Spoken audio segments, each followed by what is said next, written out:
Court ने आखिरकार 97 गवाही, एसआईटी की 500 पन्नों की चार्जशीट और 32 महीने के लंबे अंतराल के बाद उत्तराखंड के बेहद चर्चित हुए अंकिता भंडारी हत्याकांड पर बड़ा फैसला सुना दिया है, जहां कोटद्वार की अदालत ने 3 आरोपियों को उम्र कैद की सजा सुनाई है। बता दें कि इस हत्याकांड में पूर्व बीजेपी नेता के लड़के का नाम शामिल था, जिसके चलते अंकिता के परिजनों से लेकर हर प्रदेश वासियों और सभी राजनीतिक दलों की निगाहें कोर्ट के फैसले पर टिकी हुई थी, जहां आखिरकार 3 साल लगातार सुनवाई के बाद अंकिता भंडारी के परिवार को इंसाफ मिला है। तो आखिर ये पूरा मामला क्या है, जिसने सिर्फ उत्तराखंड ही नहीं बल्कि पूरे देश भर में उबाल ला दिया था, चलिए आपको बताते हैं।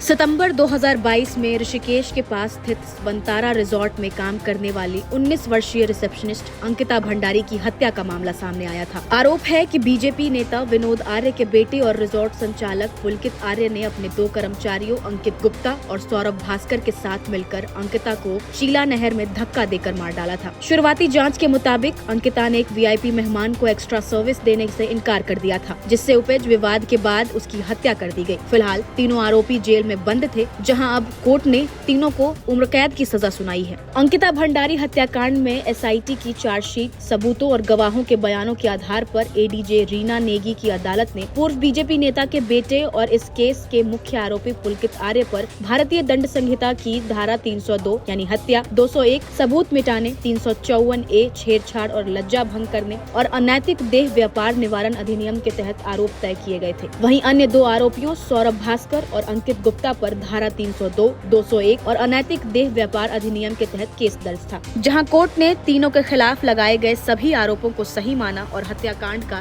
दोषी करार दिया। 3 साल बाद आए कोर्ट के इस फैसले पर अंकिता भंडारी की मां का भी बयान आया है, जहां उन्होंने रोते हुए तीनों आरोपियों को फांसी देने की गुहार लगाई है। मैं लोगों से हाथ जोड़ के विनती करती हूँ कि जिस तरह से उन्होंने मेरे बेटे के लड़ाई अभी तक उनकी वजह से जिंदा है और ये अपराधी जेल में है, आज उन्हीं की वजह से ये अपराधी, इन अपराधियों को फांसी की सजा हो। यही मैं अपनी समस्त जनता से हाथ जोड़ के विनती करती हूँ कि बहनों, आज आप लोग कोटद्वार में आना हो, हम माता पिता का हौसला बढ़ाना। आज 22-23 साल की होती है।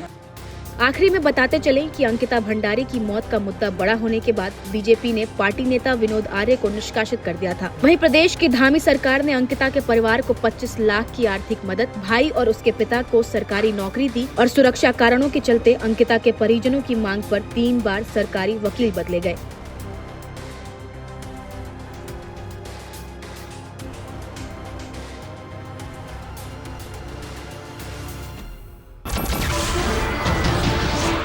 नमस्कार, मैं हूं मानक गुप्ता। अगर आपको हमारा ये वीडियो पसंद आया हो तो इसे लाइक और शेयर जरूर करें और हाँ, हमें सब्सक्राइब और फॉलो करना ना भूलें ताकि आप देश और दुनिया की कोई खबर मिस ना करें। तो जुड़े रहिए हमारे साथ और देखते रहिए न्यूज़ 24।